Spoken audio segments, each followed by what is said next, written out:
económicas. Y la crisis económica, México ha vivido en crisis desde 1932. De hecho, tenemos un sistema político joven, realmente joven, y un sistema empresarial también joven, desde el punto de vista de estructura. De forma tal que vamos a hablar puntualmente de lo que significó el Jueves Negro de los años de 1930, el Sábado de Gloria, que así fue hecho, el famosísimo error que tuvimos con nuestros presidentes Echeverría, el tema del torbellino inflacionario, el error de diciembre, la guerra del narco y la 4T. No nos vamos a llevar mucho tiempo, solamente para entender que durante el transcurso de la vida de México hemos vivido en crisis.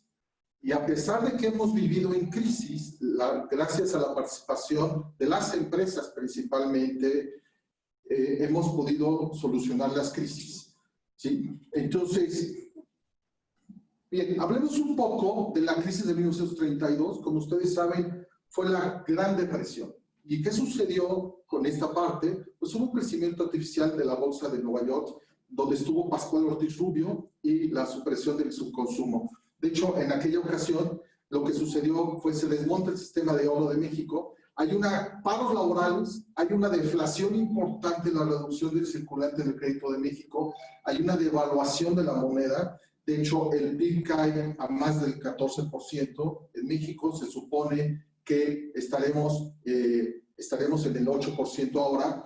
Hay una condición de la pobreza, hay una crisis importante también después, cuando tenemos consecuencias del Sábado de Gloria, que hay una expansión económica. El tipo de cambio, fíjense cómo teníamos un tipo de cambio de 8.65, anteriormente llegamos a estar a un tipo de cambio de 3 pesos por dólar, y se establece un tipo de cambio de 12.50, de 8.75 pasa el gabinete económico y llegamos a 12.50. Posteriormente de esto, tenemos el Sábado de Gloria, ¿sí? ¿Qué sucede en el Sábado de Gloria? Pues lo que sucede es que hay una devaluación, hay un incremento de la deuda externa, y en los siguientes 2 años incrementa la inflación 27.5 y una pérdida económica muy importante durante la crisis, que es del 6.8%. Hay un error con nuestro expresidente Echeverría, que viene de una situación de los años 68, en donde hubo un movimiento estudiantil, y entonces ahí el PIB se redujo 6.5 en 1970 y 3.7 en 1971. La inflación se mantuvo a niveles cercanos al 5%, mientras que la de Estados Unidos se reducía al 3.27%. Entonces teníamos grandes condiciones complicadas económicas en esos momentos, y teníamos condiciones, había un tema de justicia social que iba a reivindicar supuestamente a los trabajadores en esa etapa, y que teníamos grandes condiciones para poder modificar los segmentos económicos que teníamos en México. Posteriormente a esto, ¿qué sucede después de la época de Echeverría? En época de Echeverría ya tenemos 2 circunstancias diferentes. ¿Podemos adelantar un poco más, por favor, la presentación? Una más, por favor. Ahí. Viene la etapa del torbellino inflacionario. ¿Qué sucede en el torbellino inflacionario? Bueno, tenemos 2 etapas presidenciales. Una es López Portillo y Miguel de la Madrid. Y en esta circunstancia, seguramente, bueno, todos ustedes son millennials y no se acuerdan de esta etapa, pero nos convertimos en millonarios. Aquellos que teníamos un ingreso quizá de 12, 16 mil pesos en aquel momento, al día siguiente ya teníamos 16 billones de pesos nuevos como ingresos. Y el gobierno estaba consciente de que la espiral inflacionaria se podía convertir en un torbellino, y de hecho sucedió. Se convirtió en un torbellino completo. Y entonces teníamos un problema realmente de procedencia. El torbellino inflacionario, ¿qué sucedió con esto? El gobierno tuvo promesas en discursos vacíos, y estos discursos fueron muy complicados. Se había rumores de convertir al país en socialista. En esa época, desde esa época hablábamos del proceso, que quizás podría el proceso de socialismo. ¿Cuáles eran las consecuencias? Se expropiaron más de 7,000 hectáreas en las tierras fértiles en Sonora. Los 6 años de política populista terminaron con una estabilidad económica. Se generó un clima de terror por la fuga de capitales. La deuda creció de forma incontrolada y la inflación llegó al 27.2%. El tipo de cambio se incrementó 60%. Y ahí pasa Miguel de la Madrid hereda esta parte y el país se queda sin divisas. Hay una inflación muy alta, hay un endeudamiento. La industria petrolera, desde esa época se hablaba de que la industria petrolera ya estaba en proceso de quiebra. En México, ¿sí? La banca había dejado de ser mixta y había una gran deuda externa y poco plazo de pago. ¿Cuáles eran los efectos de este torbellino inflacionario? No había créditos internacionales. Había un desastre natural en 1985. Seguramente algunos de ustedes recordarán que en 1985 hubo un gran terremoto que desgraciadamente cobró muchas vidas en la Ciudad de México. El gobierno actuó varios días después y fue la sociedad civil la que tuvo que intervenir directamente para poder salvar a la gente. Se dejó de crear una nueva banca paralela, o sea, se dejó y se pensó en crear una banca paralela y hubo una caída muy grande de la bolsa de valores. ¿Cuáles fueron las consecuencias de esto? Los pequeños comercios e inversores perdieron su dinero tras caer la bolsa de valores. La banca hizo negocios multimillonarios debido al proteccionismo del gobierno y hubo un desastre natural que generó problemas importantes. De aquí pasamos a la época básicamente de Carlos Salinas de Gortari después de Ernesto Zedillo. ¿Sí? Y Carlos Salinas de Gortari llega al poder después de una crisis electoral. No sé si algunos de ustedes recuerden que se cayó el sistema. ¿Sí? El famoso sistema se cayó.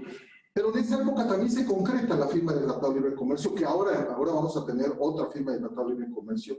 Y a primeros de enero todo cambió. A partir de ese momento se cometieron errores muy graves. ¿Cuáles fueron los efectos? Bueno, pues se firma el Tratado de Libre Comercio, se genera una gran cantidad de empleos por el Tratado de Libre Comercio, hay una inflación, se sobrevalúa el peso, hay una balanza comercial de pago en diciembre y hay un lento crecimiento económico. Las consecuencias, se cae el PIB, la pérdida de empleos, la fuga de capitales y la devaluación de la moneda. Y entonces eso nos genera problemas. Pero luego viene el tema del error de diciembre. Ernesto Zedillo sustituye a Ernesto Zedillo toma el poder después de la muerte o el asesinato de Luis Donaldo Colosio. Ernesto Zedillo es egresado del POLI, del Instituto Politécnico Nacional, y ensancha la banda de flotación a un cambio del 15%. Y el 1 de diciembre es lo que se le conoce como el error de diciembre. Ya no tenemos reservas, básicamente reservas del Banco de México, y hay una fuga de capitales muy importante. ¿Cuáles fueron los efectos? Las consecuencias de este error de diciembre. Hay un estallido social en Chiapas. Hay una gran cantidad de embargos por falta de pagos a tarjetavientes, de forma tal que el banco se empieza a convertir, empieza a recoger casas, habitaciones, inmuebles, autos. Y entonces ya el negocio del banco empieza a cambiar radicalmente. Se anuncia el rescate de los deudores de la banca y empieza el FOBAPROA. La inflación sube del 7.5 al 52%. Y la deuda externa se representa por un momento del 42% del PIB. Después tenemos al presidente Calderón. Y el presidente Calderón genera aparentemente una nueva esperanza para enfrentar el poder de adquisición de un proceso estabilizador financiero. Se presenta en esa etapa dos condiciones básicas. La primera es una crisis de la industria inmobiliaria que de los Estados Unidos, la burbuja inflacionaria inmobiliaria de los Estados Unidos, y por otro lado tenemos la parte de la enfermedad del HN1. ¿Sí? Y entonces, ¿qué tenemos aquí? Bueno, pues hay una guerra contra el narco, hay una guerra abierta contra el narco. hay una condonación de impuestos. Es la primera ocasión con el presidente Calderón que se regresa rápidamente el IVA y se condonan algunos impuestos para tratar de que se aumente los procesos empresariales de las condiciones y podamos tener más empresas. El PIB promedio era del 1.6%. O sea, no era lo que necesitamos, dado que el crecimiento de México, el crecimiento de la población es del 1.5%. Y hay una recesión en Estados Unidos por el sector inmobiliario. ¿Qué consecuencias tuvimos? Pues obviamente mayor registro en base a las muertes por la famosa, supuestamente definida como guerra contra el narco. Se generaron fugas de capitales de 15.600 millones de pesos, el incremento de la pobreza alimentaria en el país de 15 millones de personas y la pérdida de empleos de 1 millón de personas en 4 meses. ¿Cuál es el tema de la cuarta transformación? Bueno, 12 años de campaña del presidente Andrés Manuel López Obrador logran llegar a la presidencia de la República buscando una igualdad en la distribución de economía y política social. Ese es el tema de la campaña. Calificado como populista por sus estrategias dirigidas a la parte social más vulnerable. Hay un crecimiento aparentemente del PIB del 0 en el 2019. O sea, no crecimos, de hecho se habla que hubo realmente un menos 0.2%. Y existen grandes fugas de capitales. ¿Qué tenemos? Los efectos. Hay desacuerdos serios con los sistemas empresariales en México. Hay un enfrentamiento con los medios de comunicación. De hecho, hasta hace unos días, ayer mismo, salió un video en un enfrentamiento directo con los medios de comunicación. Hay políticas poco definidas, una gran crisis petrolera, la fuga de capitales, el crecimiento económico nulo o negativo. De hecho, el Banco de México habla que México va a crecer menos 8% este año. Hay un incremento de inseguridad importante. Hay poca definición de políticas a corto plazo y hay problemas de sistemas de salud ahora con el COVID. ¿Cuáles son las consecuencias? El sector empresarial no tiene una claridad en la cooperación entre las empresas y el gobierno. Hay poca inversión y hay una desinversión industrial. Los medios de comunicación aparentemente tienen libertad, pero son perseguidos. El poder adquisitivo cada vez es menor en la población en general. El sistema de salud es ineficiente y poco confiable, y las calles se están volviendo una tierra de nadie, aunque nos digan que tienen otros datos. Ante esto, ¿qué tenemos? Bueno, esta es una situación real, y no es algo que hayamos dicho, es que lo vamos a poner esta situación para que se preocupe Marlene, o se preocupe Alejandro, o que Emilio esté muy preocupado y es específicamente para ellos. No, es una situación en la cual estamos viviendo. Si esto lo vivimos, ¿qué vamos a hacer? Porque además lo que no podemos hacer como dirección es llorar y perder la situación. Ahora tenemos que salir adelante. Y entonces, ¿cuáles son las situaciones de los mercados? Porque en épocas de crisis también hay ganadores, también hay condiciones importantes. Y una característica que necesitamos de la dirección es saber cuáles son las ventajas y hacia dónde podemos movernos y hacia dónde podemos hacer las cosas. Ustedes pueden ver que hay industrias que aparentemente van a tener problemas y hay industrias que son ganadoras. ¿Qué industrias podrían tener problemas? Pues industrias aéreas, por ejemplo. Las industrias aéreas tienen problemas actualmente. La industria de la hotelería tiene problemas actualmente. Pero ¿cuáles son industrias ganadoras? Alimentos, logística, transporte. Son industrias ganadoras que tendremos que ver hacia dónde nos movemos. Sanidad, todo lo que es ejemplo de sanidad, se está moviendo hacia allá. ¿Hacia dónde se van generando todas las acciones? Entonces, ubíquense en qué área del mercado podrían estar y hacia dónde podemos tomar las ventajas competitivas. A pesar de estar en un mercado, ¿qué tenemos que hacer para irnos moviendo o poder tener ventajas, por lo menos paliativas o por lo menos temporales, de los mercados en desarrollo? Y entonces eso se vuelve muy importante para poder generarlo. Si ustedes se dan cuenta en la siguiente gráfica, y este es un proyecto que realizó Deloitte, hay industrias que se ven en recuperación paulatinamente, y algunas de ellas se van a ir recuperando consecuentemente. Pero mientras no se están recuperando, ¿qué hacemos? O sea, ¿qué vamos a poder realizar con aquellas industrias si nuestra empresa se encuentra en un periodo de no recuperación y en crisis? ¿Qué podemos hacer con esto? De forma tal que la industria, por ejemplo, la industria hotelera está creciendo, está teniendo problemas muy serios en la falta de ocupación. Si tiene problemas en la falta de ocupación, hoy, ¿qué podemos hacer con ellos? ¿Qué haremos? ¿Sí? De forma tal que la estructura orgánica de las empresas se está disminuyendo de una manera muy importante. De tal forma que no podemos pensar que tenemos que quitar a toda la gente. A pesar de que en México al día de hoy hemos perdido 1,5 millones de empleos. O sea, alguien diría, bueno, en Estados Unidos han perdido 30. Sí, nada más que la población y la economía son diferentes. Hoy tenemos ya registrados 1,5 millones de empleos perdidos en la República Mexicana.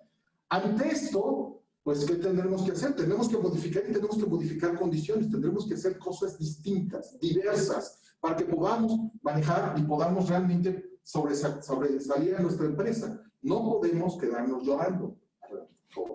Sí. Para el empresario, el entorno es solamente una plataforma para la acción. Nosotros tenemos que tener muy claro hacia dónde nos vamos a dirigir y qué es lo que vamos a hacer. Y qué es lo que tendremos que ir generando para poder realizarlo poco a poco. El mundo temporalmente se ha cerrado. Y cuando hablo de temporalidad, es importante mencionar esto.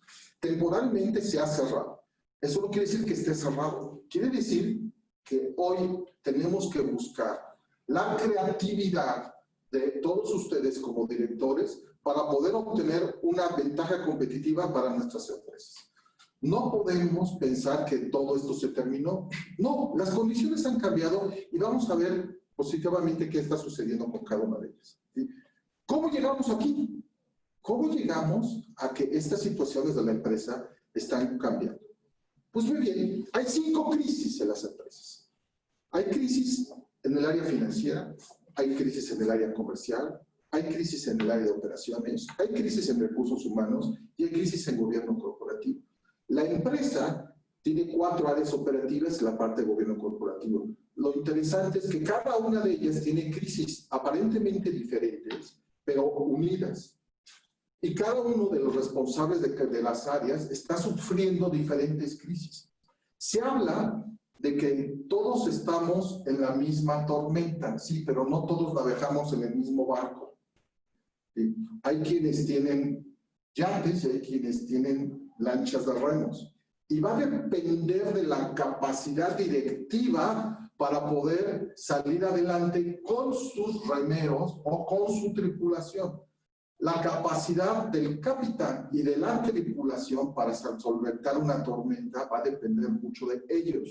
Hombre, tenemos todos la misma tormenta, sí, pero no todos navegamos en el mismo barco. Y esto es importante, porque si decimos que todos estamos en el mismo barco, no es cierto. Tenemos la misma tormenta, pero tendremos que buscar barcos distintos. ¿Qué está sucediendo como crisis comercial? La crisis comercial, hay una disminución importante de las ventas. Las ventas han cambiado.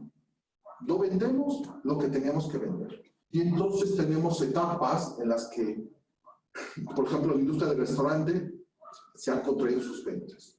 ¿Qué ha sucedido con la industria restaurantera? Han buscado formas de vender a distancia o que vayan a recoger directamente sus productos.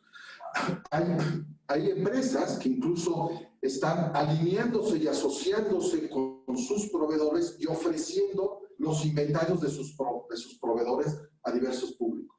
Entonces, ¿qué tendríamos que buscar y qué tendríamos que hacer distinto?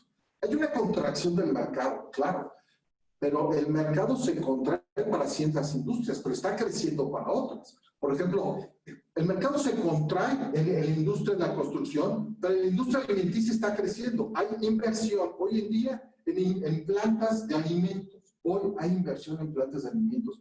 Hay interés importante de empresas internacionales, japonesas, coreanas, para venir a México, chinas inclusive, para venir a México e invertir en industria de alimentos. Entonces tenemos que estar atentos hacia dónde vamos a poder generar nuevas opciones y buenas intenciones. En relación con empresas europeas, para invertir. Hay industrias que no solamente no se contraen, están pensando en crecer y van a crecer más de 10% este año. Lo importante es saber a qué tipo de industria nos tenemos que dirigir y hacia dónde tenemos que ir.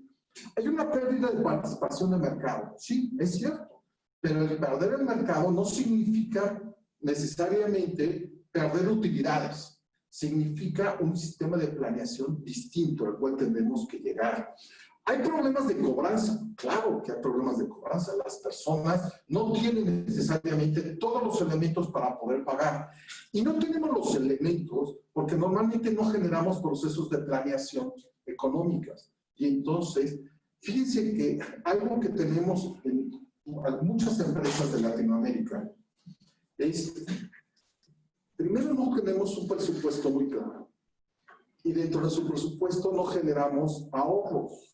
Y entonces tal pareciera que no hay procesos de ahorros. Y como no tenemos procesos de ahorro, no estamos dispuestos o no estamos en posibilidades de poder enfrentarnos a crisis, cualquiera que ésta sea. Y entonces no lo tenemos y estamos presenciando algo que normalmente es crisis por flujos. Y entonces, como tenemos problemas de cobranza, entonces tal pareciera que ahora vamos a hacer el famoso dicho de la cadenita. Como no me pagan a mí, no te pago a ti. Y entonces estamos dañando el Producto Interno Bruto por las propias empresas. ¿Hay devolución de productos por baja rotación? Claro, se están devolviendo los productos porque incluso hay algunos de baja rotación, lenta rotación y mala calidad, precisamente porque los inventarios se están deteniendo. Hay una erosión de los márgenes. Y de tal forma que la contribución marginal que teníamos de cada producto no necesariamente se está dando de una manera concreta, sino se están disminuyendo. Entonces, hoy tenemos que empezar a cambiar el chip. No necesariamente todas las empresas, y no puedo decir todas las empresas, pero no necesariamente todas las empresas, tienen que buscar este año utilidades. Seguramente este año tendrán que buscar procesos de sobrevivencia, pero prepararse para crecer. En los gallos, aquellos ustedes que han ido alguna vez a un palenque, los galleros dicen que hay etapas en las cuales hay que pelear los gallos y hay etapas en las cuales hay que afilar las navajas. Hoy hay que afilar navajas y preparar los gallos. Hay que hacer las dos cosas. Hay un mayor crecimiento en la competencia. Claro, hay empresas incluso que se están yendo a otros esquemas fuera de su objetivo organizacional específico. De forma tal que hay compañías que hoy no se dedicaban a temas de salud y están vendiendo esquemas de gel, protecciones, caretas, mascarillas, tratando de obtener dinero, no necesariamente una formación empresarial. Sin embargo, lo que hay que tener mucho cuidado es no perder el objetivo y la razón de su empresa. La visión de su empresa es muy importante. No pueden perder el objetivo y la razón de su empresa. Hay una rotación del equipo comercial. Y hay rotación del equipo comercial por dos razones. La primera, porque no venden. Y entonces dicen, si no vendo, no tengo mis comisiones, no tengo mis ganancias. Hay que cuidar al equipo comercial, pero también hay que exigirle con metas. Algo que esta pandemia nos ha enseñado es que tenemos que establecer KPIs y métricos estables, muy claros, medibles y realizables. Un proceso SMART dentro de todos nuestros procesos de capacitación. Sobre todo porque normalmente las empresas no anticipamos la crisis. Solamente 15 o 20% del total de las empresas mexicanas pudieron anticipar la crisis. Entre el 85% y el 80% de las empresas no anticipamos la crisis. Y entonces nos agarraron como al tigre de Santa Julia. Y esto genera complicaciones. Hay cambios dentro de la crisis comercial, hay cambios en el cliente y sus patrones de consumo. Hoy hay una inseguridad financiera, por lo tanto, el comprador es más sensible al precio. De tal forma que entonces, como es más sensible al precio, las estrategias tienen que realizarse más hacia el valor, la percepción del valor de nuestros productos y servicios. Ya no es un tema de precio, es el valor. Y nuestra estrategia debe de estar enfocada hacia eso. ¿Cómo voy a aportar valor a lo que yo estoy haciendo o al producto que estoy promoviendo? Y que de forma tal que yo sea la primera alternativa de compra, no por el producto, no por el precio, sino por la percepción del valor. La pandemia generó un problema de salud, de higiene para las oficinas y las ventas. Pero también hay más casa, menos oficina y menos calle. La industria de la construcción y la industria de la renta de oficinas va a cambiar. Hoy, el home office llegó para quedarse. De la misma manera como la educación a distancia llegó para quedarse. La semana pasada estaba escuchando una declaración del rector de la Universidad Panamericana en México que decía que el home office no iba, perdón, que el estudio a distancia no iba a poder quitarse nunca, nunca. Si esto sucede, entonces, ¿qué vamos a hacer? Pues tendremos que modificar las condiciones y tendremos que aprender que nuestros ejecutivos, que nuestros colaboradores van a tener que trabajar por objetivos. Esto desde el punto de vista de estructura de recursos humanos cambia radicalmente, porque a veces pensábamos que era muy importante que nuestros colaboradores llegaran a las oficinas y tuvieran horas silla y número de horas que tenían que estar en la silla. Hoy necesitamos empezar a trabajar más por objetivos. ¿Y cuáles son los objetivos que yo tengo? ¿Y cuáles son los objetivos que debo de tener? Y medir por objetivos. De tal forma que es muy probable que la remuneración tenga que ser una parte fija y otra variable. En todos los niveles, en todos. Hay un incremento del consumo del ecosistema digital. Miren, la pandemia surgió dos cosas. Uno, nos demostró para muchos el analfabetismo digital que tenemos. Y muchos de nosotros, por ejemplo, yo soy de los baby boomers, ustedes son millennials, o sea, todos ustedes son muy jóvenes, son millennials. Pero yo soy de los baby boomers. Yo tuve que aprender el proceso de computación a golpes. ¿Sí? Los jóvenes ya vienen con el chip integrado. De forma tal que los que no tuvimos, los que teníamos que aprender a golpes, los procesos de capacitación y los procesos digitales van a continuar. Tenemos que aprender cada vez más procesos digitales. Hoy hasta las clases de piano son digitales. ¿Sí? Los médicos dan consulta digital, los abogados dan consulta digital. Hoy las juntas como esta se pueden hacer mucho más sencillas de manera digital. Tenemos que aprender y tenemos que ser claros de que hay que aprender cada vez más de procesos digitales. Cada vez más. Y nuestro esfuerzo comercial debe de estar diseñado a procesos digitales. Seguramente ustedes tienen muy clara su página de internet. Seguramente sus tarjetas electrónicas están totalmente listas. Con toda seguridad tienen ustedes comunicación constante con sus clientes a través del proceso digital, porque hoy hay que cuidar a los clientes, pero no los puedo ver, no puedo ir a verlos, pero sí puedo hacer una condición digital. Hoy los amigos se reúnen a través de procesos digitales una vez cada 2 semanas, cada 3 semanas, las familias se reúnen a procesos digitales, los cumpleaños se hacen a través de procesos digitales. No ha cambiado y no va a cambiar en mucho tiempo. Hay una contracción de la oferta premium.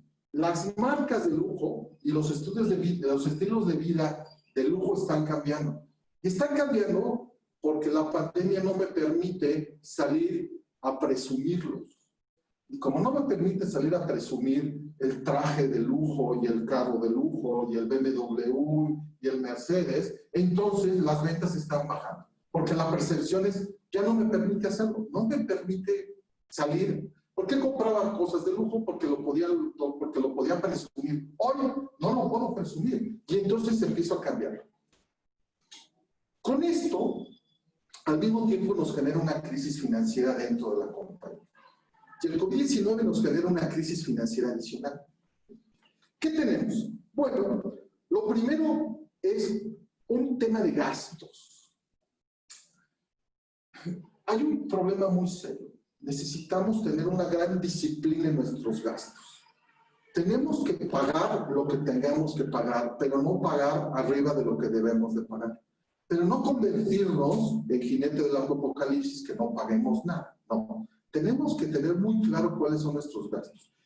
E inicia no solamente con los gastos de la empresa, sino los gastos personales.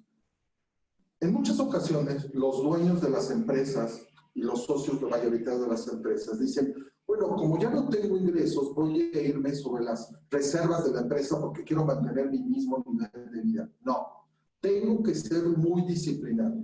tengo que buscar claramente hacia dónde me tengo que ir y hacia dónde tengo que moverme. Mi posición accionaria también se vuelve importante. Si yo tengo socios y mi empresa está perdiendo, ¿cuál va a ser mi posición accionaria? ¿A dónde estoy dispuesto a perder?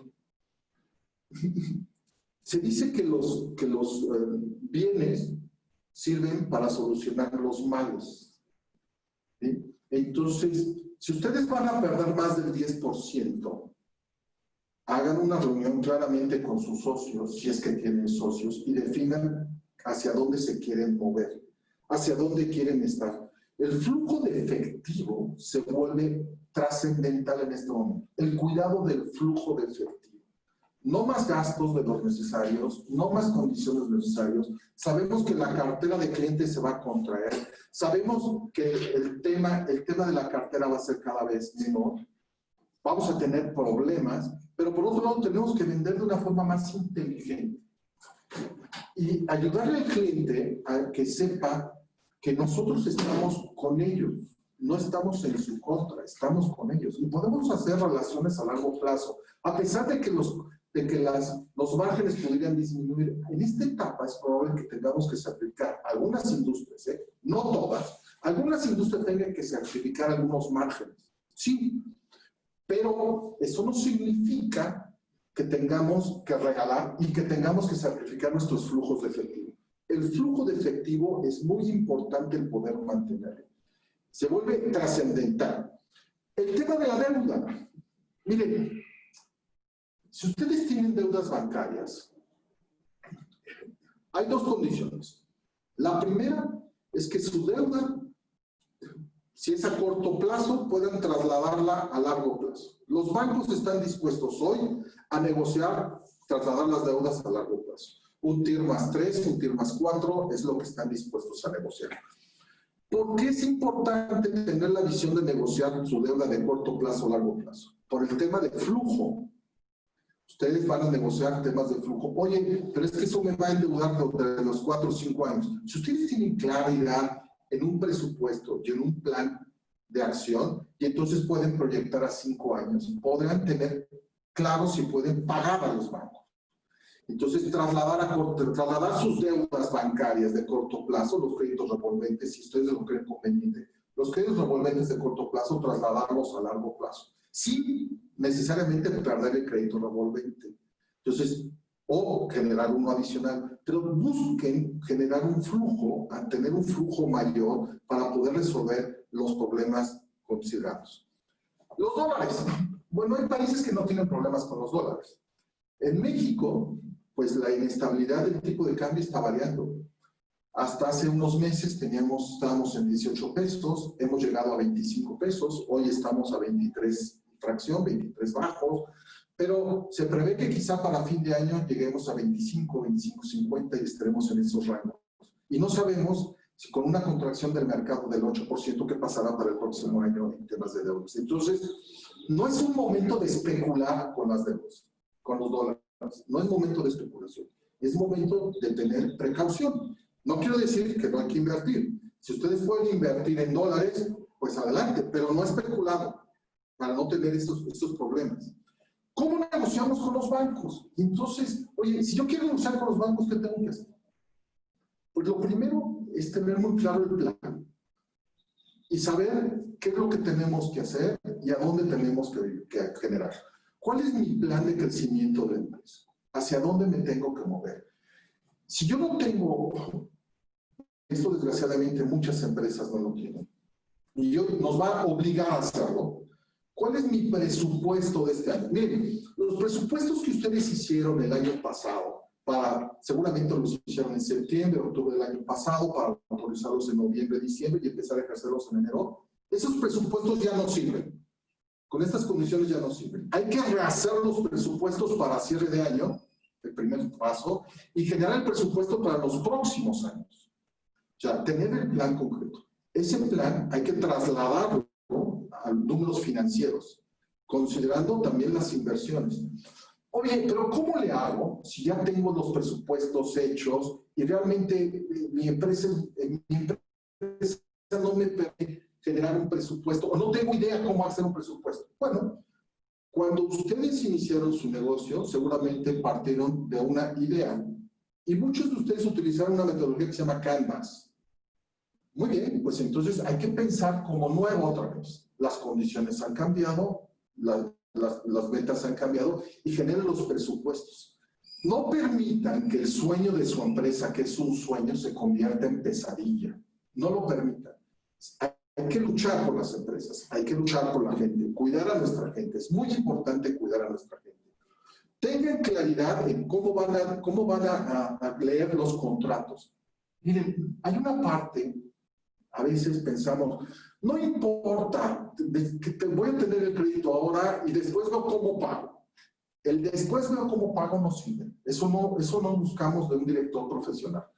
Ustedes como profesionales tienen que tener muy claros sus presupuestos, muy claros sus proyectos, muy claros a dónde van a irse, muy claro qué van a generar para poder comprometer, porque están comprometiendo no solamente su patrimonio, sino la esperanza de muchos de sus colaboradores. Y cuando hablo de colaboradores, no solamente son los que trabajan con ustedes, sus proveedores, sus clientes, y entonces poder generar una opción adicional. Este cuadro, si ustedes ven, está dividido en el estado de resultados, el balance y el flujo.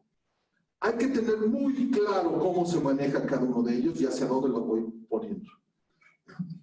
Cada cuándo se tiene que revisar el flujo, cada semana. Todas las semanas hay que revisar flujos, cada semana. Es muy importante tener claridad en el balance y en el origen y aplicación de recursos. Muy claro. Y la pregunta es, ¿en dónde está el dinero? ¿Sí? ¿Qué estoy haciendo en las inversiones y dónde se encuentra el dinero? Recuerden que el estado de resultados es como una radiografía, pero no necesariamente el que venda ya cobré. Entonces, yo debo de tener una claridad total. ¿Qué voy a hacer con mis flujos? ¿En dónde se encuentra y dónde está el dinero y qué es lo que tengo que ir generando? ¿Cómo voy a crecer? El pensamiento debe de estar enfocado hacia el crecimiento, no hacia el estancamiento. A menos de que ustedes quieran cerrar, y entonces es otra estrategia diferente. No recomendaría esto, ¿sí? Pero bueno, hay una crisis adicional de capital humano en todas las empresas. Entonces ya vimos el área comercial, ya vimos el área financiera y ahora el capital humano, la gente. Nuestra gente es tan importante porque si nosotros cuidamos a nuestra gente, ellos van a cuidar a nuestros clientes. ¿En dónde está la gente? ¿Qué tiene ahorita nuestros colaboradores? Tiene tres cosas: incertidumbre, miedo y frustración. Pregúntenle a sus ejecutivos de ventas si no están frustrados porque ahora de cada 10 conexiones que hacen, 9 les dicen que no y una les dice que quién sabe. Pero además tienen cuotas de ventas. Y además se les pide esto. Entonces están frustrados, primero por el confinamiento, por sus clientes, por sus proveedores. Trabajan en casa. Hombre, qué bueno que trabajan en casa. Sí, pero si ladra el perro, si los niños están encima de uno, porque además las escuelas tienen que estar en casa, no me dejan estar en casa, no me dejan concentrarme en el trabajo. Hombre, también las esposas tienen que trabajar y a veces no se valora el gran trabajo que hacen las esposas en casa. Hay que valorarlo también. Y hay un tema de liderazgo. No puedo ejercer aparentemente, alguien diría, es que no puedo ejercer el liderazgo directamente porque no estoy face to face. No, señor, el liderazgo se gana. Cuando a ustedes les dan una posición en una organización, vamos a suponer que los nombren directores del área de recursos humanos, lo que les están dando es un título nobiliario, no les están dando un liderazgo de recursos humanos. Eso se gana. Y se gana estando en contacto con la gente. Y lo pueden estar a distancia, lo pueden estar cara a cara, pero tienen que estar en contacto con ellos. Hay un nivel de incertidumbre porque nuestra gente no sabe si va a continuar la empresa y no sabe si ellos van a continuar con sus ingresos. Y entonces sus flujos personales son inciertos, ¿no? En México se han perdido 1,5 millones de empleos y hay empresas que dicen, ya vamos a iniciar. Pero ya vamos a iniciar ¿cómo? Y ya vamos a iniciar bajo qué condiciones. Y van a iniciar, la pregunta es quiénes van a iniciar y quiénes ya no van a iniciar.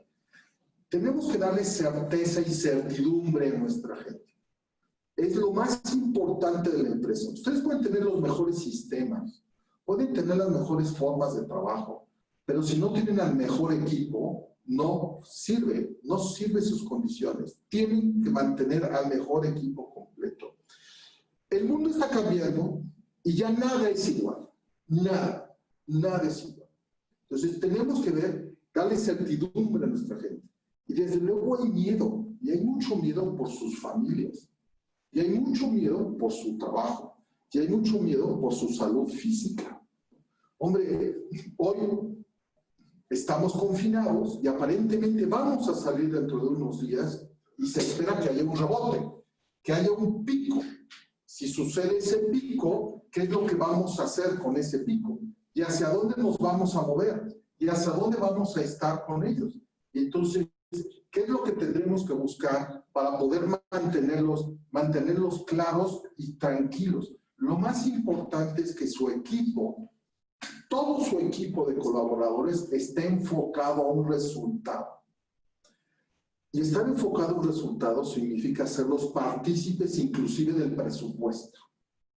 A veces las empresas tenemos miedo de que las personas sepan cuál es el presupuesto. Incluso no hacemos la planeación estratégica. Esos planes estratégicos tienen que cambiar. Y el problema de la planeación estratégica es que no la escalamos, no cascadeamos la planeación estratégica, no lo hacemos hacia abajo. Hoy en día es cada vez más importante que hasta la persona que está en intendencia conozca hacia dónde se dirige la empresa y hacia dónde tenemos que movernos. De forma tal que el equipo de trabajo tiene que estar muy claro en el manejo de los flujos de efectivo. O sea, hacia dónde manejo el flujo de efectivo. Tiene que estar muy claro en los temas de trabajo remoto. ¿Cómo voy a trabajar cada vez de una manera más remota? Tiene que estar muy claro en los temas del trabajo con la gente. ¿Qué voy a hacer con ellos? Y sobre todo, hacia dónde me voy a ir generando cada vez más con temas de seguridad, con temas de mantener la contingencia, pero poder crecer cada vez más. ¿Hacia dónde voy a gestionar a mi equipo de colaboradores? ¿Cómo voy a hacer que mi gente, a pesar de que estemos en contingencia, crezca? Porque es muy importante. Miren, todas las empresas, todas tenemos 4 objetivos. Uno es generar utilidades. Y muchas, tenemos que pensar en generar utilidades y muchas, a pesar de la contingencia. Ahora, ¿cómo vamos a generarlas? Es otra cosa. Porque si no generamos utilidades, entonces no podemos cumplir con los otros 3. Si no generamos utilidades, la empresa no genera utilidades, no puede generar responsabilidad social. Si no generamos utilidades, la empresa no puede hacer crecer a su personal y tiene que hacer crecer a su personal. Y si no generamos utilidades, entonces la empresa no va a poder permanecer. Y aquí es un detalle muy importante en la permanencia. La empresa tiene que permanecer con sus accionistas, por sus accionistas y a pesar de ellos. Fíjense qué curioso. A pesar de los accionistas, la idea es que la empresa permanezca. Y esto tiene que ver con temas de gobierno corporativo. ¿Hacia dónde puedo mantener mi empresa con esquemas de gobierno corporativo para hacerlos? Formar protocolos familiares, los temas de sucesión. No necesariamente los hijos tienen que mantener y continuar con la empresa que ha fundado la familia, sino cómo se mantiene la empresa y ellos pudieran trabajar quizá de manera en el consejo de accionistas y no necesariamente como ejecutivos de operación. ¿Cómo voy a hacer que mi empresa crezca cada vez más y que se mantenga cada vez más? De forma tal que nosotros tenemos que ser como capital humano, tenemos que ser agentes de cambio. Campeón de los empleados, expertos en la administración y socios estratégicos. O sea, nuestra gente de recursos humanos debe de tener 4 ambientes, desde la parte estratégica hasta la parte operativa. Orientado a la gente, orientado a resultados, enfoque estratégicos y enfoque operativo. Y cada uno de ellos. Y cada uno de ellos nos va a generar actividades adicionales que nos va a hacer cada vez mejor. De forma tal, como socio estratégico, tenemos que alinear a los colaboradores a la estrategia del negocio. Y la pregunta hoy es, ¿cuál es la estrategia? ¿Sí? Si la estrategia es mantenernos, pues mantenernos ¿cómo? Pregúntenle a sus personas ¿Qué podemos hacer juntos a sus colaboradores? Ellos están en la línea de batalla. Pregúntenles qué podemos hacer juntos. Hacer un diagnóstico de efectividad de la organización. ¿Realmente qué estamos haciendo bien? ¿Y qué es lo que podemos mejorar? Hoy es tiempo de hacerlo. Si queremos surgir nuevamente como el ave fénix y además crecer, tenemos que hacer claro un diagnóstico interno. Tenemos que traducir las necesidades estratégicas en prioridades de las personas. Oye, quiero crecer un porcentaje. Bueno, ¿cuáles son las necesidades de las personas para poder ayudar también a que ellos crezcan? A que ellos puedan generarlo. Oye, vamos a darles un servicio adicional. Nos va a costar, sí, pero vamos a recuperar a nuestra gente. Vamos a mantenerlos. Vamos a tenerlos claros. Vamos a tenerlos confiados, contentos, con beneficios. Hay empresas que hoy en la pandemia no solamente están creciendo, sino que además están dando, para que usted no lo crea, bonos a sus colaboradores y beneficios adicionales a sus colaboradores. Pero eso es el resultado de un proceso estratégico establecido y claro. Y no son las grandes corporaciones internacionales, son empresas medianas y pequeñas que están haciendo esto para mantenerlo. El área de recursos humanos tiene que ser experto administrador también. Hay que examinar y mejorar y promover la mejora continua en los procesos humanos. Y la mejora continua empieza desde la medición. Ustedes son expertos en temas de Lean Manufacturing, TPM y demás. Los procesos de medición y los KPIs son claros. ¿Cómo voy a medir a mi gente? ¿Cómo voy a evaluar a mi personal? Porque a veces en las empresas lo evalúo de manera estomacal, el que me caiga muy bien y cerca de los fines de año. ¿Cuál es la metodología real de evaluación? ¿Cuál es la metodología del KPI que yo tengo para evaluar a mi gente? Y hay que evaluarlos.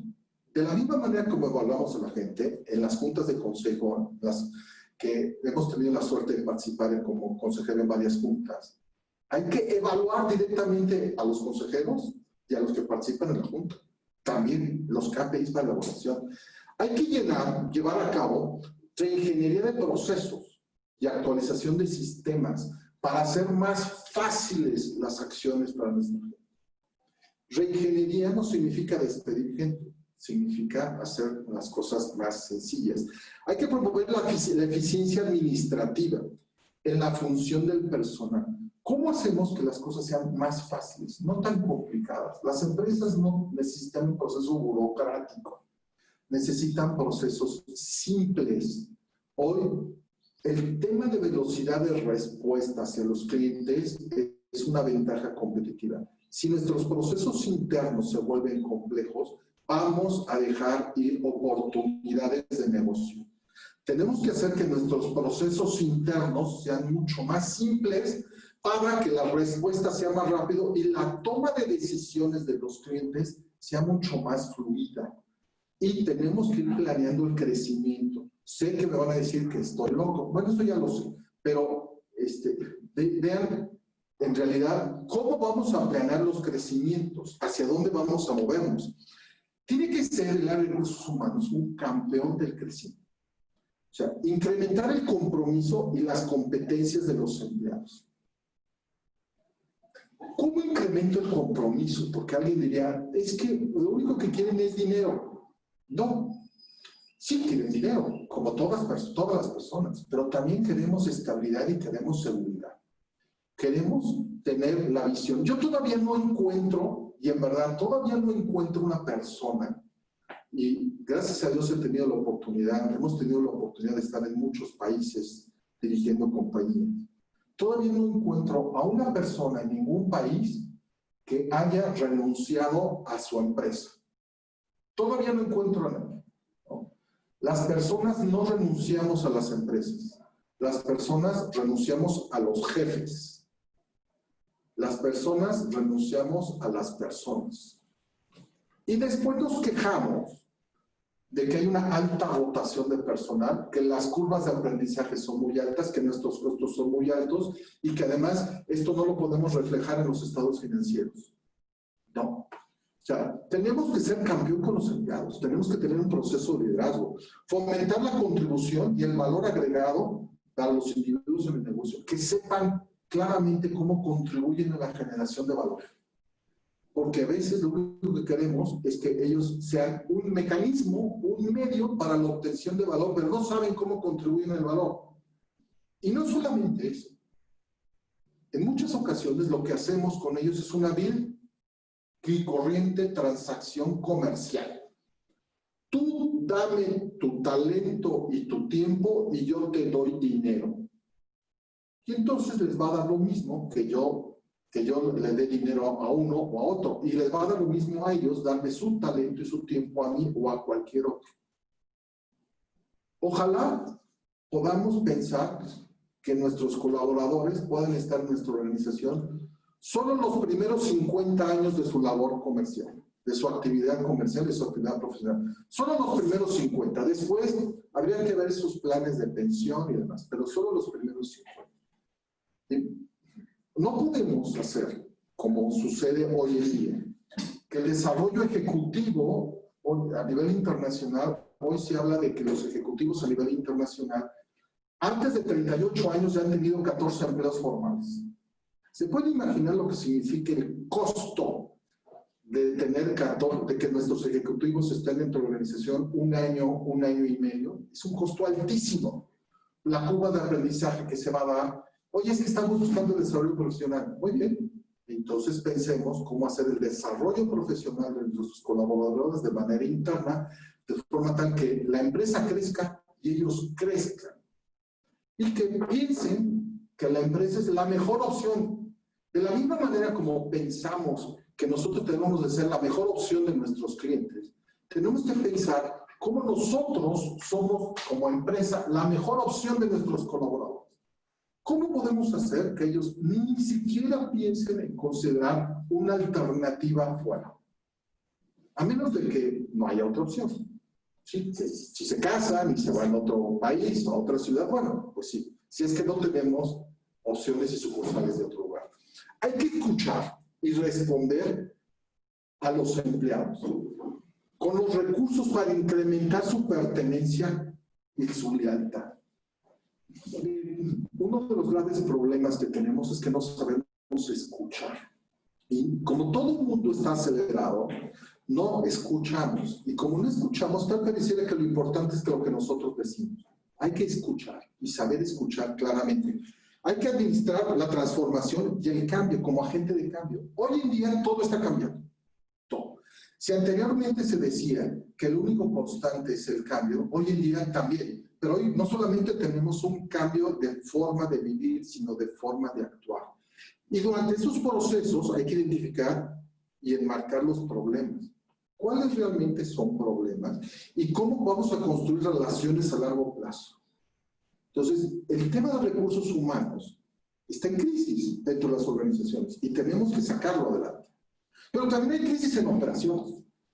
Y en el área de operaciones, lo que tenemos es, fíjense, como ustedes son expertos en Lean, TPM, Six Sigma, trabajos colaborativos, trabajos de alto rendimiento directamente, y eso lo definen a través de los estados financieros. Pues un problema que tenemos son los inventarios. Y el primer problema de inventarios es que no tenemos claridad en la definición de la capacidad. Oye, ¿qué capacidad tenemos? Y no hablo solamente de producción, sino de servicios. Oye, si yo tengo una empresa, por ejemplo, de abogados, vamos a suponer que tengo una empresa legal, ¿cuál es mi capacidad de resolución instalada que tengo? ¿Cuántos casos podría atender? Oye, yo me dedico a diseño, perfecto. La capacidad instalada, ¿cuánto es? Y a veces pensamos en que puedo tener más pedidos de mi capacidad y luego empiezo a quedar mal.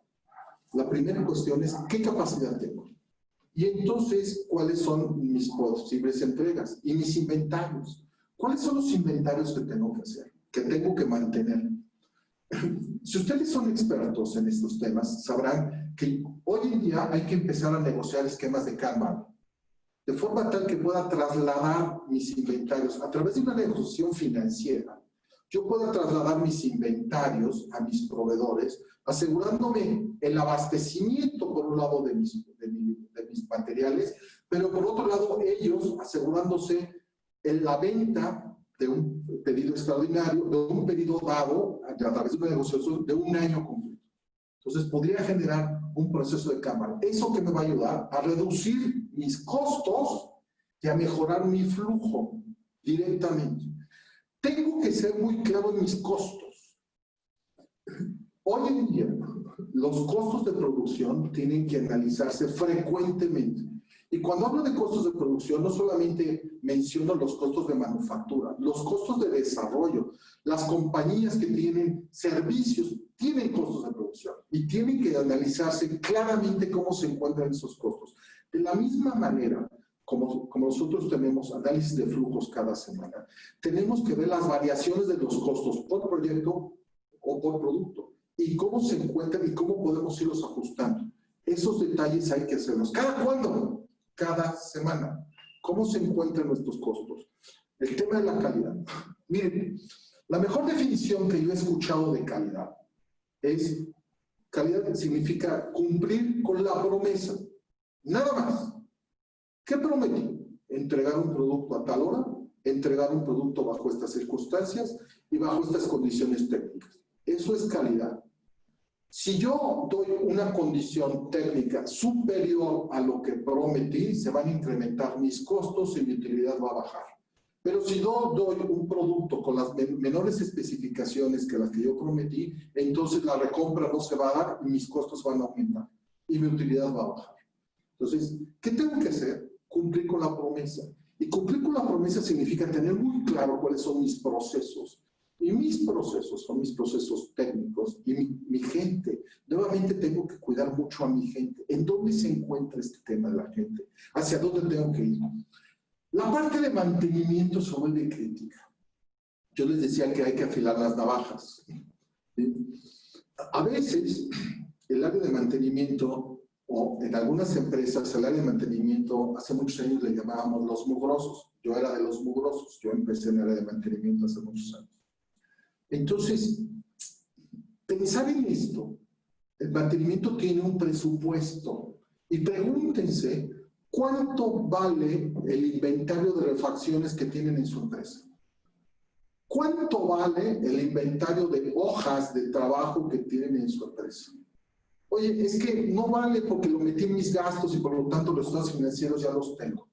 O fíjate que no tengo refacciones porque los meto en mis gastos por temas de deducibilidad. Perfecto. Pero tengo dinero para, al final, el área de mantenimiento, tengo un dinero y el mantenimiento a través de TPM tengo que hacer que sea rentable, de forma tal que el mantenimiento lo mido en dos partes directamente. Lo que es el mantenimiento autónomo y el mantenimiento centrado en el negocio. En el mantenimiento autónomo tengo que buscar que nuestros colaboradores den el mantenimiento de los equipos. ¿Cuál mantenimiento? El mantenimiento preventivo eléctrico, mecánico, hidráulico, electrónico y neumático. Los colaboradores, los que están en la línea. Y que el área de mantenimiento se dedique a procesos de mejora. ¿Cómo hago que mis tiempos de proceso sean cada vez menos? De forma tal que mis costos disminuyan. Si disminuyen mis costos, mi margen aumenta, lo puedo generar una mayor utilidad y puedo tener procesos de ahorro adicional. Los tiempos de entrega, miren, a los clientes no les interesa si se les ponchó la llanta, si hubo garitas de peaje, si hubo garitas de atención. Si ustedes prometieron que el producto iba a llegar a las 6 de la tarde del viernes, el cliente espera que sea a las 6 de la tarde del viernes, o por lo menos que tenga la delicadeza de avisarle que va a llegar más tarde, o que el mismo cliente pueda dar seguimiento a sus tiempos de entrega. Esto implica tecnología. Hoy el cliente es cada vez más exigente y requiere de procesos de conocimiento. No podemos esperar que, a ver cuándo se le ocurre al cliente llegar en un programa, a ver cuándo se le ocurre llegar. Que eso demerita la credibilidad de la empresa y el enojo del cliente. Y hay un tema de talento en la parte de operación. A veces pensamos que lo más sencillo es quitar a nuestra gente de operaciones. Las curvas de aprendizaje son muy altas y muy costosas. En el área de operaciones también tenemos que cuidar a nuestra gente y darle certidumbre y darle tranquilidad y cuidarlos permanentemente. No podemos pensar que el talento lo vamos a quitar. Oye, es que no están trabajando ahora. Muy bien, si no están trabajando ahora hay que prepararlos, hay que capacitarlos para los nuevos cambios, para generar nuevas etapas. Hoy los procesos hay que revisarlos nuevamente, hay que generar nuevas opciones. ¿Qué hacemos en temas de costos? Bueno, lo primero hay que planear. De la misma manera como hacemos la planeación estratégica de la empresa y que tenemos un plan concreto de la empresa general, y de ahí a veces empezamos a hacer planes comerciales y en ocasiones planes financieros, tenemos que realizar planes de recursos humanos y planes operativos. ¿Qué es lo que vamos a hacer con nuestra organización, con nuestra empresa? ¿Qué vamos a hacer con las capacidades operativas que tenemos? ¿Realmente qué queremos y hacia dónde queremos llegar? ¿Cómo vamos a sobrevivir? Los costos y los gastos deben de mantenerse con mucho rigor, ¿sí? Yo siempre he dicho que los contadores se vuelven los odiados de la organización. Yo espero que los contadores sigan siendo los más odiados, pero los más queridos, porque tienen que avisar exactamente, oigan, mis costos están incrementando, mis gastos están incrementando, y a veces hay que decir, no, quiero invertir en un carro nuevo, no es momento de invertir en carro nuevo, no se puede, pero eso lo tienen que decir también el gobierno. La logística es una ventaja competitiva. Y vean ustedes cómo en su organización pueden tener logística y que esa logística se vuelva cada vez mucho más conveniente. Desde luego la logística tiene un costo, ¿sí? Hoy los restaurantes con diferentes marcas, con diferentes sistemas de entrega, tienen un costo y pagan un porcentaje que el cliente lo paga con relación a la venta, pero también la tienda, el expendio lo paga. Ambos lo pagan. Pero habría que ver si esto nos sirve en función de lo que nosotros queremos para poder abastecer el mercado y sobre todo seguir estando presente. Y va a depender en qué momento nos encontremos. Los inventarios son muy importantes. Por favor, consideren en su estrategia hacer Kanban de los inventarios. ¿Hacia dónde vamos a ir? Y el tema de calidad, cumplir con los esquemas de calidad. Cuiden el talento. Esto es muy importante en operaciones, cuidar el talento. Pero al mismo tiempo hay una crisis en el gobierno corporativo. Y el gobierno corporativo tiene que ver con los accionistas y el esquema de dirección de la empresa. Hay una verdadera crisis. De forma tal que lo que están buscando las empresas es, hoy muchas de ellas tienen una curva descendente con una pendiente negativa que nos está generando pérdidas. Lo que normalmente se le exige a un gobierno corporativo en el Consejo de Administración es, en época de crisis, lo peor que queremos es no perder.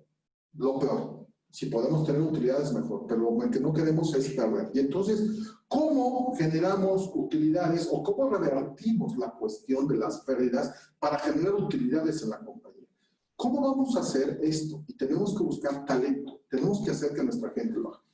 ¿Qué le preocupa al gobierno corporativo? Bueno, esto es lo más emocionante del gobierno, porque le preocupa la seguridad. Hoy en México, la última estadística es que en los robos hacia transportes de mercancías se han incrementado mucho en la República Mexicana. Le preocupa la tecnología. Oye, nosotros no teníamos tecnología y hoy nuestros clientes nos están pidiendo. Le preocupan las regulaciones. Hay más regulaciones federales, claro. Le preocupa el talento, que no se me vaya y que mantenga yo el talento que deseo. Le preocupan las tasas de interés. Hombre, están subiendo las tasas de interés. ¿Cómo voy a poder pagar esto? Hay un tema necesario que es innovación. Necesariamente las empresas tienen que innovar.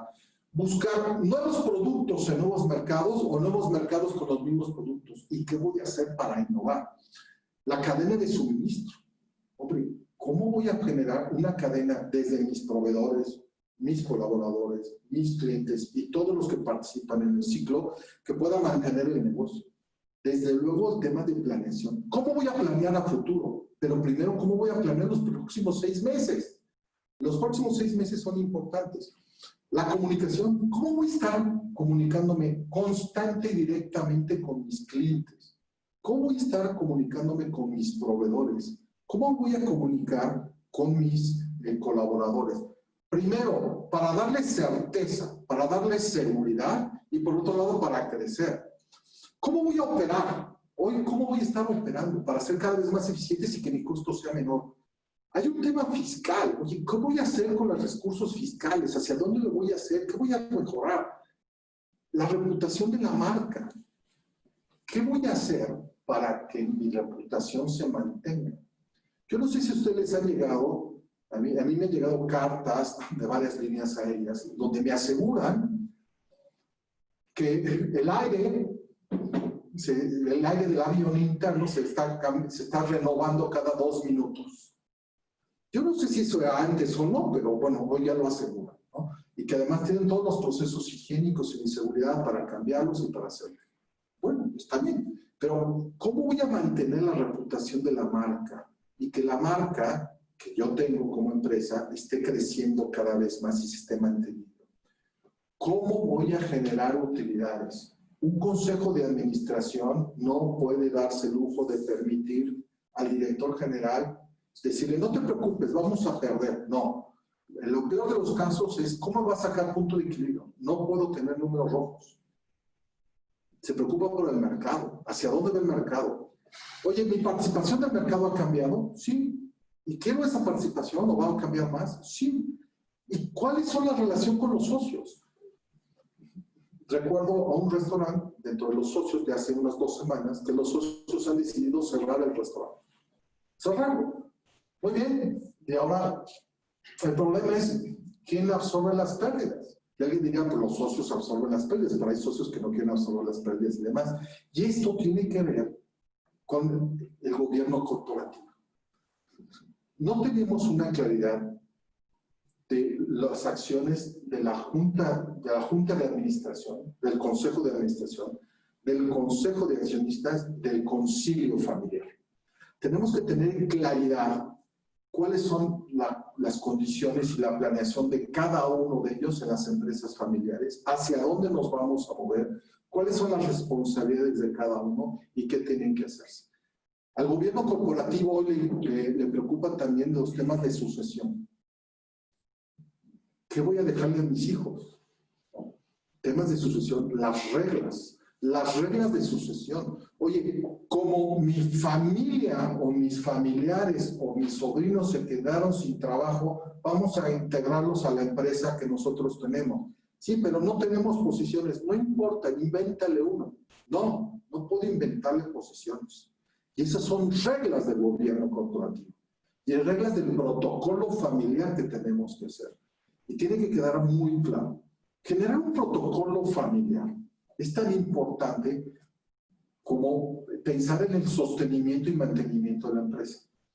Yo sé que todos ustedes, como directores profesionales que son, todos ya realizaron su testamento. O sea, no es porque queramos que se mueran, ¿eh? No queremos eso.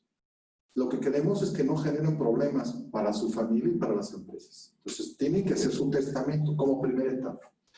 Y segunda etapa, tiene que haber claridad en cómo se van a integrar, si es que eso se desea. Claridad de integración de las personas de la familia que vayan a integrarse a la empresa. Tiene que haber claridad y reglas, las que la empresa quiera, pero tiene que haber reglas. Lo que no podemos hacer es decir, pues ahora tenemos una persona que quiere ingresar porque se quedó sin trabajo y ya fue la tía o la mamá de esta persona a decirle que se quedó sin trabajo y pedirle que lo anexe. No, tienen que haber reglas muy claras porque sí hay que planear la empresa a largo plazo. La empresa no es el contentillo de los accionistas. Esto duele decirlo en una junta de consejo. Oye, es que yo soy el socio mayoritario y puedo hacer lo que se me dé la gana. Sí, claro, puedes hacer lo que se te dé la gana. Solo que va en contra de la estabilidad de la empresa lo que se te dé la gana. Y entonces, si lo que quieres es hacer lo que se te dé la gana, perfecto. Entonces, no tiene sentido que tengas un consejo de administración. Haz lo que se te dé la gana. Y ya, es todo. ¿Para qué quieres un consejo si vas a hacer lo que se te dé la gana? El tema del consejo es decisiones colegiadas. Y a veces no quiere decir que la decisión del socio mayoritario es la que va a tener la vigencia y la acción en la ocasión. A pesar de ser el socio mayoritario. Y el protocolo familiar se realiza pensando en todos los socios, no solo en el socio mayoritario, no solo en la familia del socio mayoritario. Y entonces, lo importante es que todo esto es lo que les preocupa, pero al mismo tiempo. Ahora bien, ¿qué vamos a hacer? ¿Sí? Porque hemos visto que el área comercial tiene crisis, el área de recursos humanos tiene crisis, el área de operaciones tiene crisis, el área financiera tiene crisis, el área de gobierno corporativo tiene crisis. ¿Y ahora qué hacemos?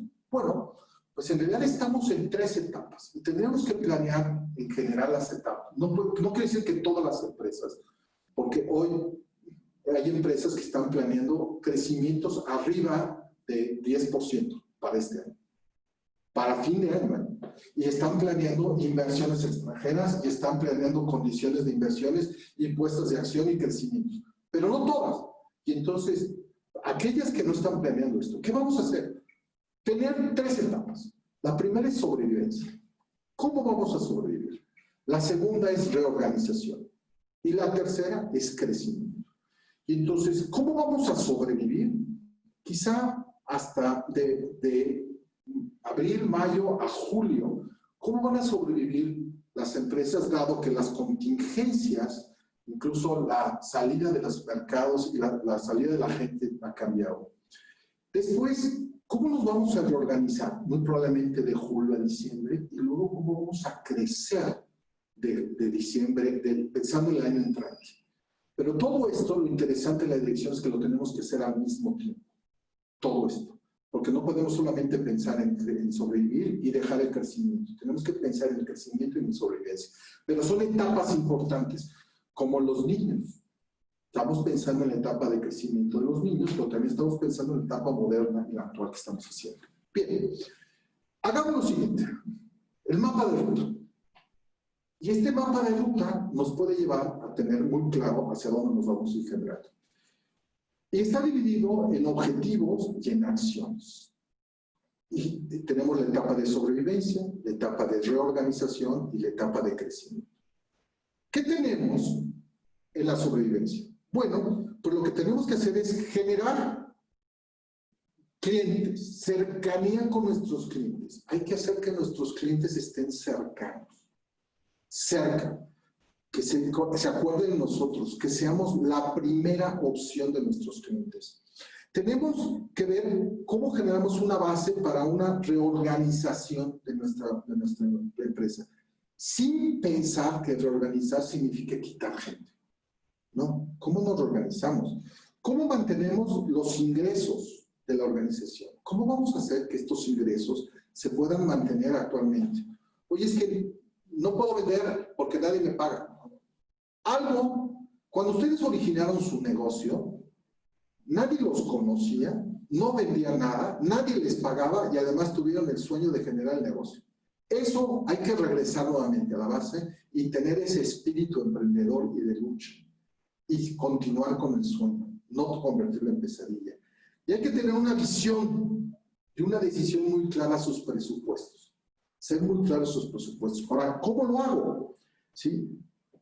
Tenemos que analizar los mercados. ¿En qué mercado estoy? Si ustedes se acuerdan, al principio de la presentación, teníamos varios mercados. Algunos están en crisis, pero otros están creciendo.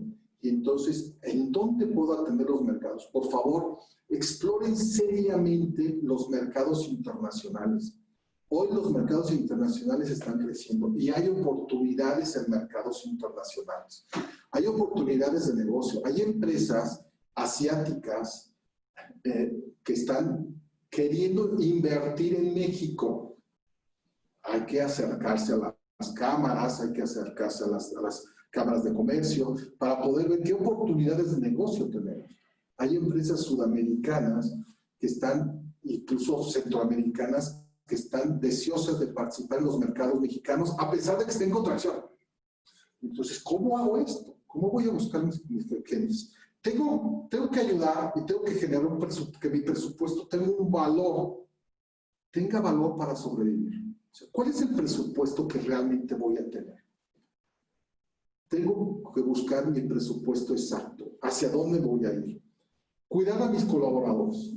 En verdad, como última opción, piensa en quitar a la gente. En las juntas de consejo, cuando me dicen que van a quitar a la gente, lo primero que les digo es que hay que evaluar seriamente el desarrollo de los directores. Porque si la única opción es quitar a la gente, entonces lo que estamos haciendo financieramente es tratar de reducir el gasto y tratar de reducir un poco el costo. Pero entonces, ¿por qué los directores no previeron esto? Porque esto del COVID se venía planteando desde noviembre y diciembre del año pasado. No es algo que surgió este mes. Y entonces, ¿por qué no lo previmos? Y entonces, quitar exceso de personal en las organizaciones, en verdad, es valorar la actividad real y profesional de la dirección. Fíjense, es muy duro esto. Tenemos, desde luego, que buscar que nuestra cadena de valor se mantenga. ¿Y cómo vamos a tener esta cadena de valor? ¿Y cómo cuidamos sobre todo el flujo de efectivo? ¿Hacia dónde vamos a cuidar? Esta etapa de supervivencia es clave, pero luego tenemos una etapa de reorganización y tenemos que generar una nueva estrategia a corto plazo. ¿Hacia dónde va nuestra estrategia? Y nuestra estrategia no solamente hablo de estrategia comercial, sino de estrategia de operaciones, nuestra estrategia financiera. En este plazo seguramente ya renegociamos deudas con nuestros bancos, ya hicimos nuevamente nuestros plazos a corto plazo, los cambiamos a largo plazo. Ya tenemos una claridad hacia dónde dirigirnos financieramente. Ya tenemos claridad hacia nuevos productos, nuevos mercados. Ya estamos haciendo planes de innovación. Tenemos que buscar enfoque como si fuera una batalla, no una guerra. O sea, la guerra se gana ganando batallas y perdiendo batallas. Pero lo que tenemos que buscar, este enfoque es a mediano y largo plazo, no a corto plazo. Sí, en la etapa de supervivencia tengo que sobrevivir esta semana, pero en la etapa de reorganización ya tengo que pensar un poco más allá. ¿Cómo lo voy a hacer? ¿Cómo retomar la ruta de la rentabilidad? ¿Cómo hago que mi negocio cada vez sea más rentable? ¿Cómo voy a pensar en rentabilidad del negocio? ¿Cómo voy a pensar en rentabilidad de los activos, rentabilidad del capital? ¿Hacia dónde quiero mover el capital y hacia dónde quiero mover el activo? De forma tal que no solamente veo el estado de resultados, no solamente veo balance, no solamente veo el flujo, sino ya vuelvo a analizar la metodología de DuPont para poder hacerlo. La metodología de quiebras de las empresas, hacia dónde voy a mover. ¿Cómo lo hago? Bueno, pues primero, tener muy claros los mercados. ¿Cuáles son los mercados que tengo que acceder y hacia dónde voy a ir? Tengo que cuidar todos los planes de financiamiento, todo. Tengo que reorganizar mi estructura. ¿Hacia dónde va mi estructura? ¿Hacia dónde quiero que se mueva la estructura? ¿Hacia dónde necesito que se hagan las cosas? Tengo que rehacer nuevamente mi estrategia comercial, mi estrategia de operaciones. Tengo que mantener muy claro las negociaciones con mis proveedores a mediano y largo plazo, de forma tal que podamos crecer juntos. Miren, cada día, más que pensar en competidores, tenemos que pensar en procesos de colaboración en conjunto. ¿Qué podemos colaborar tú y yo en conjunto a pesar de que seamos competidores? Hay empresas que incluso se están reuniendo y en temas de operaciones están diciendo, si los dos tenemos el mismo equipo, ¿por qué tenemos duplicidad en inventarios de refacciones?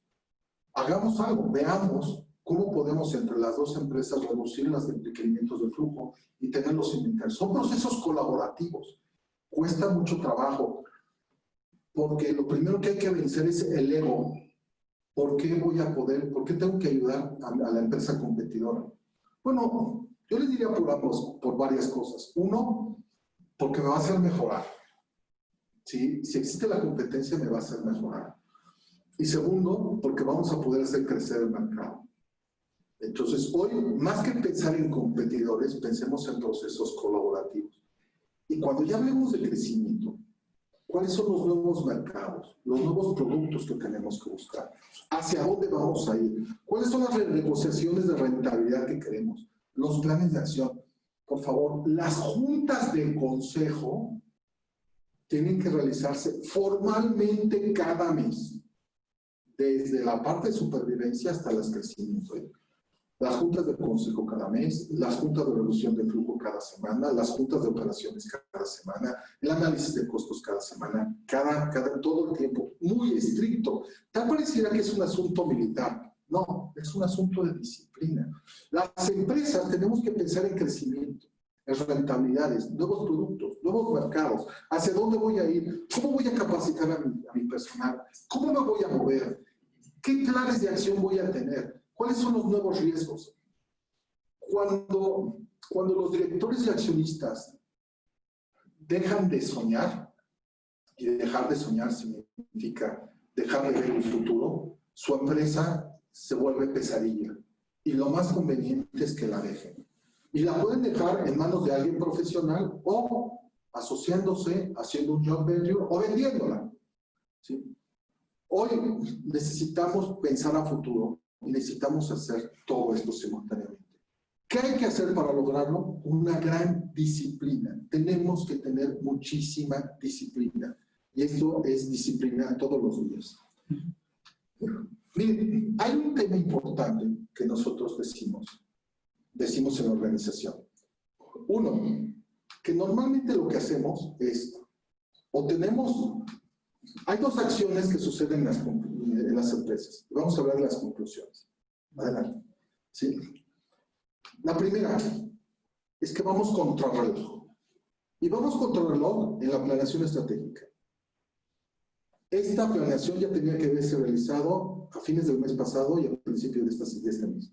Hoy ya estamos, aquellos que no han hecho planeación estratégica para los próximos meses, ya vamos tarde y tenemos que hacerla rápidamente. Otro, hay que pensar en nuevos mercados. Rápidamente los nuevos mercados.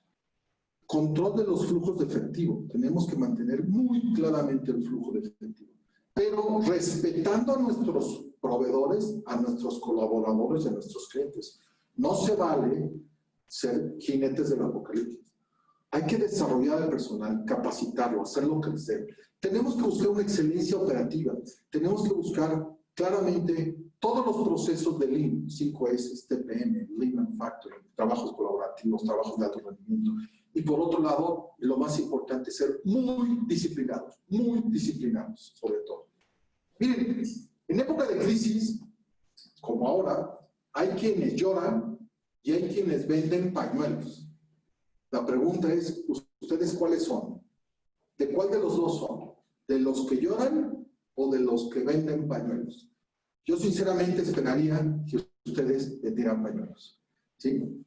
Y bueno, pues la realidad, aquí está una bibliografía que tenemos y pues sinceramente queremos darle las gracias por su atención y su generosidad por estar en esta conferencia. Muchísimas gracias a todos ustedes. Y si hay alguna pregunta, yo sé que el tiempo nos queda muy poco tiempo, pero si no las podríamos hacer, responder a través de la página del internet, si usted nos hace el favor de mandarlos por el chat. Y les dejo, muchas gracias, y los dejo con Víctor Cervantes, nuestro director general de Gracias. Gracias, Pedro. Pensaba, Pedro, si les parece bien, que dejáramos 10 minutos para algunas preguntas y algunas contestaciones. Entonces, utilizando, ¿verdad?, la manita del chat, que la levantan, Pedro, si te parece bien, contestamos algunas y las que no podamos hacer en este momento, las que no podemos contestar por cuestión del tiempo y de agenda del profesor, se las hacemos llegar a la brevedad. Entonces, vamos viendo. Muy bien, pues adelante, si hay alguna pregunta, con mucho gusto. Pues, ¿no? Miguel abriría el micrófono. ¿Está abierto el micrófono, Miguel? Yo, como electrónico, me van a reactivar el micrófono.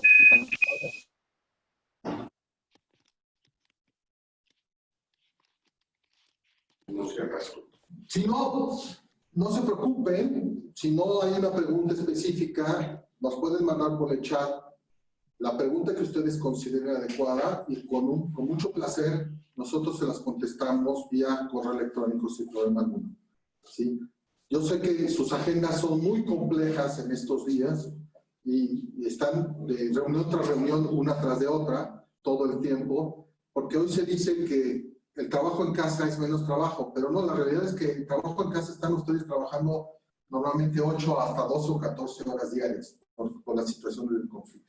Entonces, si no hay una pregunta específica, no se preocupen, nosotros podríamos tener claridad en esto. Y Y agradecemos muchísimo. 200 participantes. Oigan, muchas gracias. Tuvimos más de 200 participantes de varios países. Gracias por su generosidad, gracias por su atención y con mucho gusto quedamos a sus órdenes para cualquier tema. Muchas gracias y seguimos en contacto. Muy amable. Gracias, Alejandro. Gracias. Listo.